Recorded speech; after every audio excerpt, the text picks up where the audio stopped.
importante talaga guys no, na malaman mo kung ano yung fashion mo sa buhay. Kasi sa self ko no, nung ako'y na-edad pa ng ano, kasi naalala ko pa, nirigla ako, nagdalaga na ako, 16 years old eh. Tanda ko pa yun, November, di ako malimutan yun kasi akala ko saan nangyari sa akin kasi naglabada kasi ako nung time na yun eh. So wala si mama noon kasi nasa Manila ang trabaho, no? Si papa naman nasa Bukidnon, no, trabaho din. So both parents namin kasi nagtrabaho sa mama nasa Manila, si papa nasa Bukidnon. Ako as bilang ate, may kuya naman kami, may panganay naman kami lalaki, no? Pero ang lalaki kasi guys, kapag ano kasi yan, labas-pasok sa bahay yan. So, hindi talaga maasahan pagdating sa household chores. So, sa mga bahay talagang dyan, shoulder mo yan. So, that time, naglabada ako no, na edad ko ay 15, 13, o 14, ganyan. Naglabandera ako sa sa ninang ko. Sa kapitbahay lang din namin. Yung ninang ko naman, yung ninong ko is siya doon, kagawad doon sa lugar namin. So, may kaya. Okay, so doon ako naglalabada sa kanila kapag walang pasok, Sunday o Saturday, Sunday, so naglalabada ako sa kanila. So, mahilig talaga ako guys na gusto ko talaga na mayroong sariling pera. Mahilig ako mag-negotiate, magtinda-tinda. Yun ang fashion ko eh. Tapos nung nag-high school ako, kahit nung elementary ako guys, nagtitinda ako ng kung ano nagtitinda ko. Maano lang, kasi minsan wala kaming papel. O, barter bagad, barter pa naman dati. Nung elementary days ng pagkapanahon na namin, pag walang papel, bigyan mo siya ng sambayabas, o mabigyan ka na ng papel, o bigyan mo na siya ng isang sampalok, o may big papel ka na, ganon. Wala pa dati yung bili-bili, wala, barteran pa dati. Okay, ganon, estilo namin. Tapos nung nag-high school na ako guys, sa Carmi National High School, no? So doon na din ako nag-start na pagtitinda. Kung ano yung tinitingnan ko kung anong gusto ng mga classmate ko, ng mga babae. Kasi ang mga babae talaga guys magastos. Aminin natin, ang mga babae talaga ang masyadong magastos. Unlike sa lalaki, kapag maligo ang lalaki, okay na ang shampoo, okay na ang sabon panlabaw, okay na yung safeguard. Pero tayong mga babae, may tayong Kojic, may ano pa, may pangsabon pa sa mukha, may conditioner pa, may whitening pa, may lotion pa. O lalaki, yun nag-lotion na lalaki, di ba? Mas magastos talaga babae. So doon ko inaalam ko kung ano yung gusto, kung ano yung papatok doon sa mga classmates ko. Yung mga classmates ko mahilig sa mga pulbo, mahilig sa eyeliner, mahilig sa makeup, mahilig sa lipstick, mahilig sa kolorete, mga ano. So ang ginagawa ko, ako kasi nung that time na yun guys, nandiyan na si Papa, nandiyan na si Mama nung high school pa ako, no. So malaki yung baon ko. Oh, may kaya-kaya na sabi. Dati kasi guys, pag makabaon ka ng 30, 20, mayaman na kayo eh. May kaya na kayo eh. Hatid sundo pa ako minsan. May dala akong kaibigan. Si Saysay sa kasi si Joy. Si Saysay, bigatin si Saysay that time. Eh, nililibre ako lagi noon. Pamasahe, saka sa snacks, kapag break time or recess, libre. So, siyempre, yung aking pera, nasa-save ko. Ginagawa ko siyang alkansya. Tapos, pag Sabado o Linggo, pumunta ako ng palengke o parang Divisoria doon sa amin. Ano ba tao doon? Parang Divisoria, ganun, parang tiyanggi-tiyanggi, gano'n. So, bumibili ako doon ng mga headband, chinela, sandals, yung hikaw, gano'n. Kung ano-ano lang pwede ko pantinda. Patinda ko pagpasok ka na, mga Lunes, no? Pasok ka na, ipapautang ko yan sa mga classmates ko. Okay, sige, 1 week to pay, gano'n. Gano'n ako. Tapos, tuwan-tuwa na ako yan kasi syempre may tubo na ako dun eh. Yun ang fashion ko guys. Hilig talaga ako mag-negotiate. Gusto kong may pera ako. Gusto kong dumiskarte sa sarili kong pera. So, magugulat na si mama minsan sa akin kasi that time naubusan kami ng bigas. Ay, bigas ba yun? Ano ba yung naubusan minsan? Ano ba yun na bigas or di ko tanda.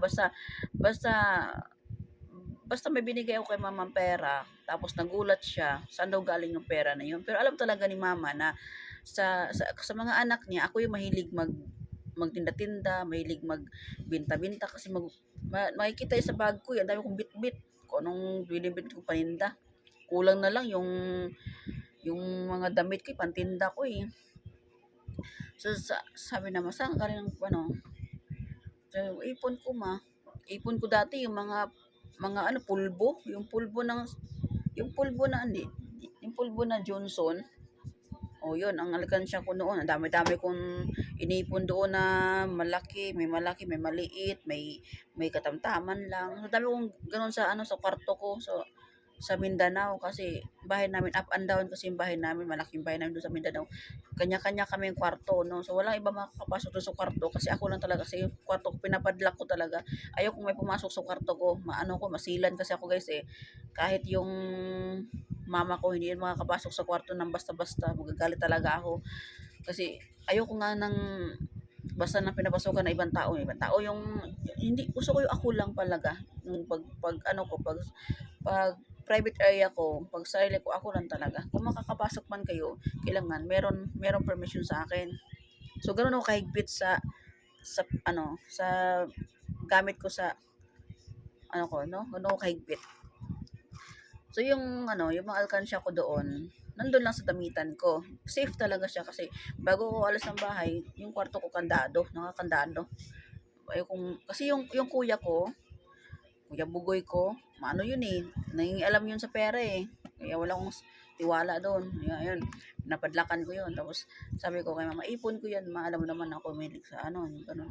Alam talaga ni mama. Yun talaga ang fashion ko guys. Kaya mula no, nagkaroon ako ng sarili kong kita. Parang sarap sa pakiramdam ba na may pera ka na at that age, no? Hindi ka, oo nga, hindi ka bilong doon sa mga kabarkada mo na easy go lucky lang. Ikaw naghahanap buhay ka. Pero iba pala ang feelings gising na meron kang sariling pera. Yung alam mo yung hindi ka nahihiya na magtinda, na makipag-negotiate dun sa mga kaibigan mo, sa mga classmates mo. O ito, bilhin mo to, maganda to. Ganun, baga nagse-sales talk ka sa kanila, no? So alamin mo yung kung ano yung fashion mo sa buhay. Kung anong tawag doon, kung ano mo yung pagkalaki mo, papatuloy mo yan. Kung yeah, fashion mo yan, ganun, tuloy mo yan. Fashion mo magluluto, fashion mo sa gitong style ng paggawa ko ng mga dessert, na natutunan ko lang din naman to kasi syempre, iba na kasi panahon ngayon guys, kailangan mo mag-improve din. Hindi pwedeng mag-stay ka lang sa isang ano eh. Kailangan i-improve din sarili mo eh. So, ayun, ayoko talagang walang pera. Hindi ako nabubuhay pag walang pera guys, sa totoo lang. Hindi ako makakilos pag walang pera. Sabihin na natin na mukha akong pera, no? Wala naman taong hindi mukhang pera. Lahat naman kailangan ng pera, no? So, diba? Sino itong hindi nagsasabi na hindi kailangan ng pera? Meron akong narinig guys, so na hindi daw kailangan ng pera, kahit daw walang pera, basta hindi daw okay lang daw na walang pera, basta hindi makakasakit ang pamilya. Totoo naman yun, pero hindi mo pwede sabihin na okay lang na walang pera. Hindi mo pwede sabihin ganun, kasi kahit piso lang yan nasa bulsa mo, pera pa rin yan. Hindi ako naniniwala na happy kayo na kahit walang pera. Hindi ako naniniwala sa ganong thinking. Hindi ako naniniwala sa ganon na happy kahit walang pera. Ay naku, paano ka maging happy? Kahit pang candy ng anak mo, wala kang pambigay. Happy ka ba doon? Hindi ka maging happy doon. O pang ulam kayo, payag ka lang. Pang ulam nyo, asin lang. Happy ka ba doon? Hindi, masakit sa'yo yun. Bilang magulang, masakit yun. Kaya wag mong sabihin na okay lang na walang pera. Basta masaya ang pamilya. Pero kung hindi masaya, wala kang pera, tanga. O, tanga ka tuloy, natanga tuloy. Di ba? Hindi mo pwede sabihin na okay lang na walang pera basta masaya ang pamilya. Hindi magiging masaya pag walang pera, totoo lang. Sakit sa ulo pag walang pera.